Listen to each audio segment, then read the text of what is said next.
That'll be taken about a yard deep. And he'll be stopped right around where he would have been had he gone down to a knee, maybe a yard shy of there at the 24. Second drive coming up here for Cleveland as they return to the field on offense. And they're coming off a 3-and-out, my friend. I think they've got to look at that play sheet and go to a spot that they haven't gone before. Time to shake things up a little bit to try and get this offense moving. Okay, so how do you do that? How do you shake things up? You look at what you've called before, realize it hasn't worked Go to so something well, else. and maybe you try and find one of those special plays from one of your better players, and maybe try and hit something big and get things going in the excitement area. And some room to maneuver. And down he goes, but he takes it up to the 40. A quick first down pickup. Good start after going 3-and-out on their opening drive. Well, CD, a lot of times like to separate speed and quickness, and they've got a back that's both. We know that he's fast in the open field, but, man, his first step is so quick, too. It is something, isn't it? Because you think of that type of speed getting to the perimeter and turning upfield, but also when you...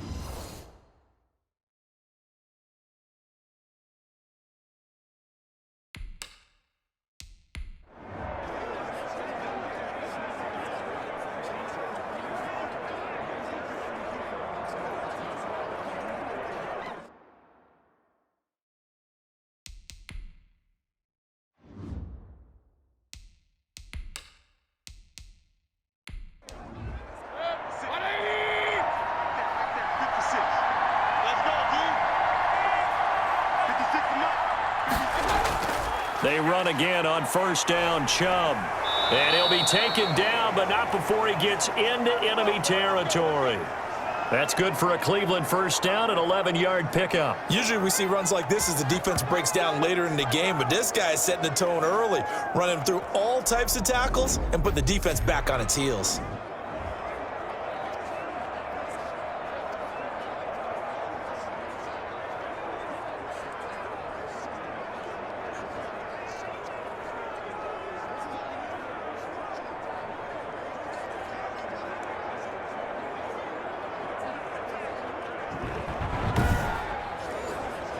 Back-to-back good plays have them on the move on first down.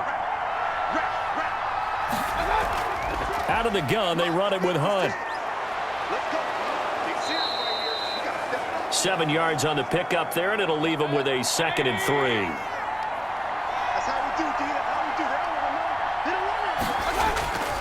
3. Mayfield hands it off to Chubb. Shoves him aside, and he'll go out of bounds after taking it a little further down inside the 40. They'll get 3 as the drive continues. It's a first down. They'll try to throw here. Mayfield over the middle and into the hands of his receiver Landry. And he's going to be taken down here with a penalty flag on the field.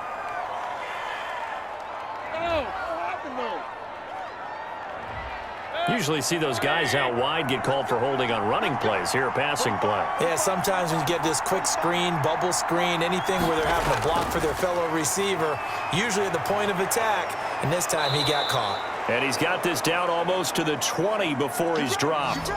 13 yards to pick up there. Good for a Cleveland first. Well, they're making an effort to get the ground game going tonight. So far, it's working. I like what we're seeing from the offensive line. They seem to have the leverage going, and they're controlling things and reestablishing the line of scrimmage, moving that defensive front backwards, but also like what the runner's giving us, too. It appears that he's been waiting all day long to get out here and take off. Now a play fake here on first down. And incomplete, a drop there in the middle third of the field. That'll bring up second down.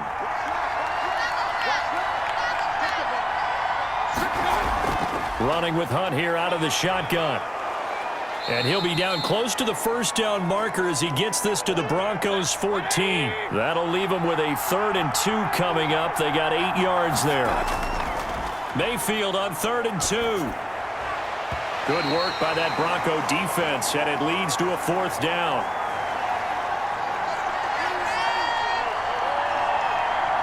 So on 4th down, out comes the Browns kicker, Austin Seibert.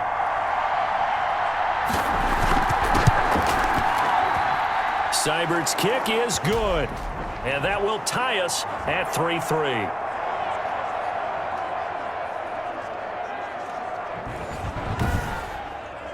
So the drive stalls out inside the 15-yard line, but they do get 3.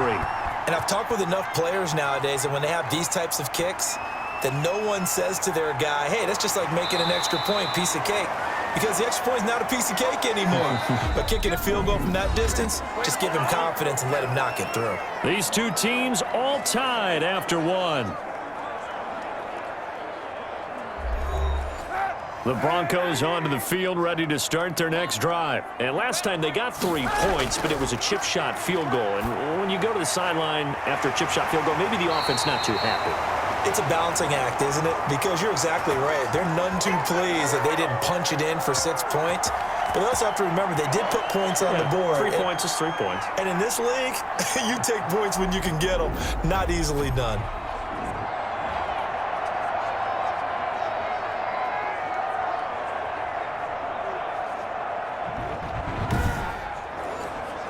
So one play, and they're already just shy of midfield. Working from the gun, it's Kaepernick. He'll go up top here for Hamler. And this one is incomplete. KJ Hamler, the intended receiver. And that'll bring up 2nd down. Now they run from the gun with Gordon. And he's going to take this across the 50 into Browns territory. 5 yards, now it's 3rd and 5. That 2nd down play call was not to pick up the 1st down. It was to accomplish what they did to get them into a manageable 3rd down because they had incompletion on 1st down, so they were behind the sticks, so to speak. They needed to make up some ground, and they did.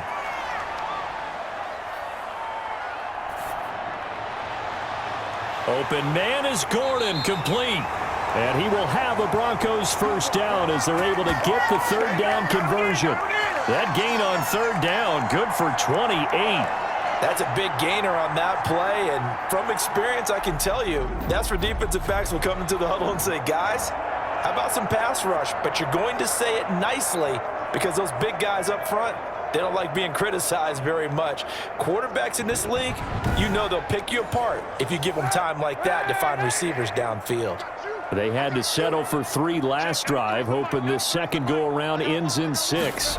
In good position, 1st and 10. And he'll take this down for about 4 yards, down to the 15. The run got 4. Now they deal with a 2nd and 6. Shotgun snap now for Kaepernick. That's complete right around the 8.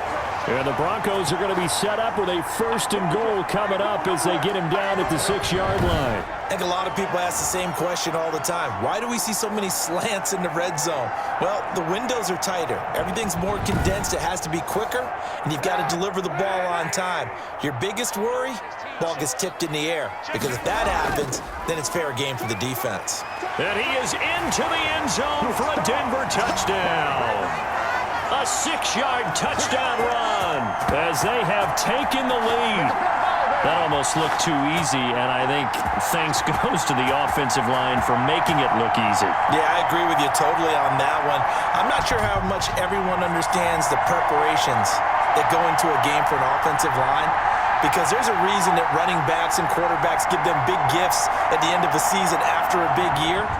The consistency and the continuity it takes to know each other and execute their blocks is pretty impressive. And it is up. And it's good. That'll make our score 10-3 now. So that winds up a 7-play drive all told. And it's capped off by a touchdown run coming from Melvin Gordon.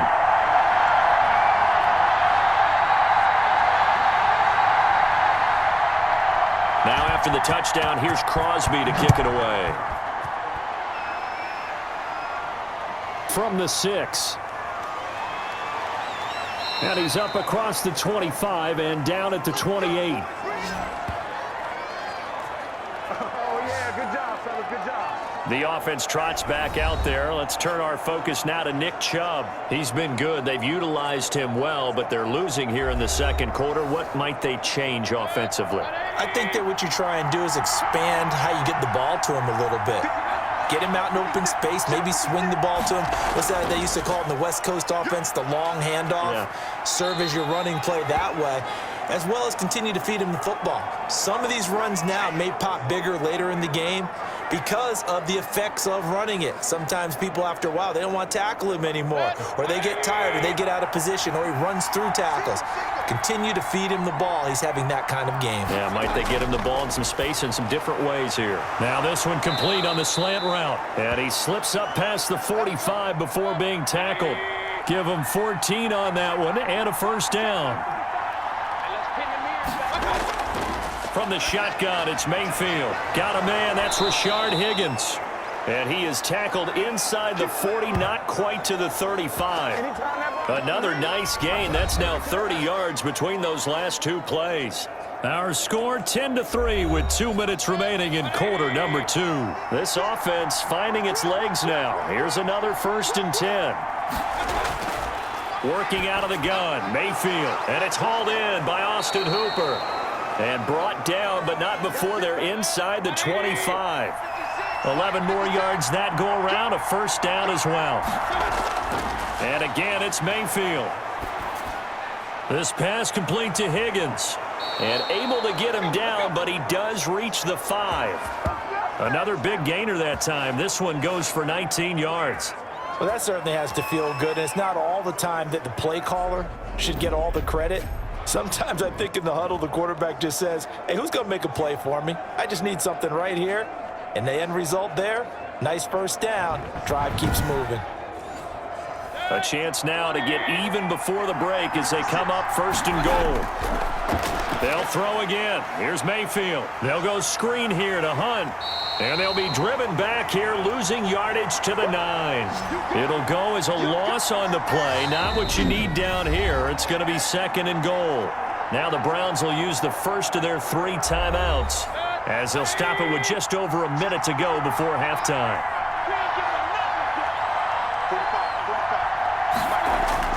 Looking to throw again on 2nd down. Mayfield. And he'll take it into the end zone for a Browns touchdown. A 9-yard touchdown grab. And the Browns are within an extra point of tying this thing up. After nearly 30 minutes of football, that touchdown puts us in a position where if they make the extra point, we're right back to even before we start the second half.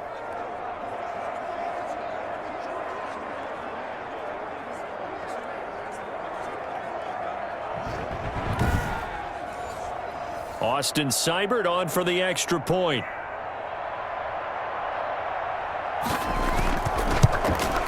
And he'll put it through, and that evens us up at 10 apiece. So that drives 7 plays in length. And it ends with a touchdown for Cleveland. All level now at 10 apiece as the kick's away.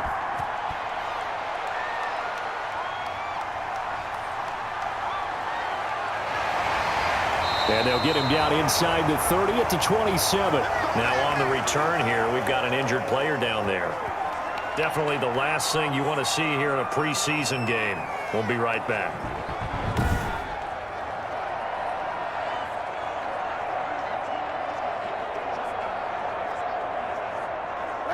Denver offense at the line, ready to go. And we're under a minute to go here in what's been an even first half, all tied up. Yeah, still time to make something happen, too. Couple completions, you string them together, could get into field goal range. Let's see what happens. Accelerating, and off he goes. And all the way home for a Broncos score. Cortland Sutton, 73 yards. And the Broncos have taken the lead.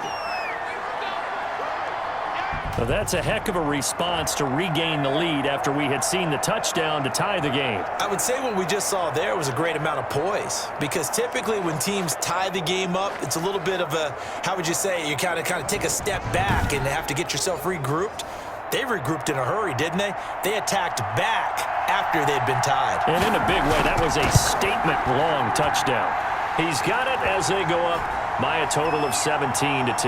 Well, the offense wasn't out there for a long time, but they were out there for a good time. One play, and they're able to hit pay dirt. Now after the touchdown, here's Crosby to kick it away. This one fielded at the 5.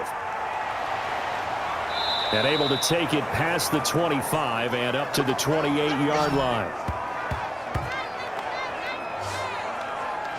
Here comes the Browns offense back onto the field. Inside of a minute left in the half, does the fact that you're down on the scoreboard influence what you do, or I guess don't do on this final drive? It certainly does, but what influences me even more is who I've got running my football team out on the field and the weapons around him. Can he make a play? Can he get into someone that we're going to trust to take care of the ball? If that's the case, I might push it a little bit here and try and get something before the half runs out.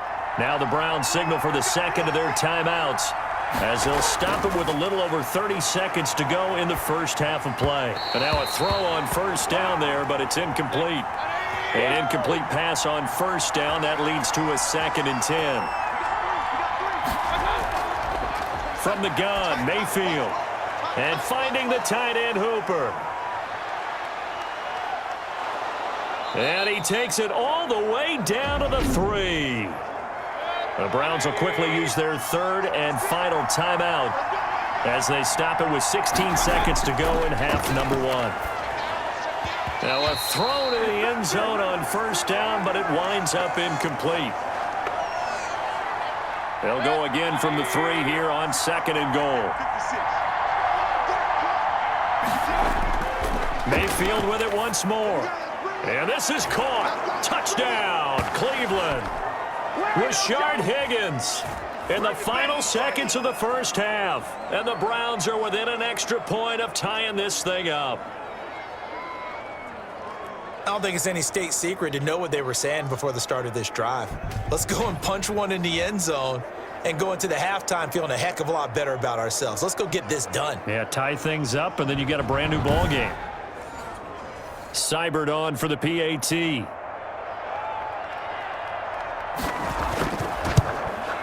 And he gets it to go, and we're all even. 17 apiece. The drive summary that time, 5 plays. And it's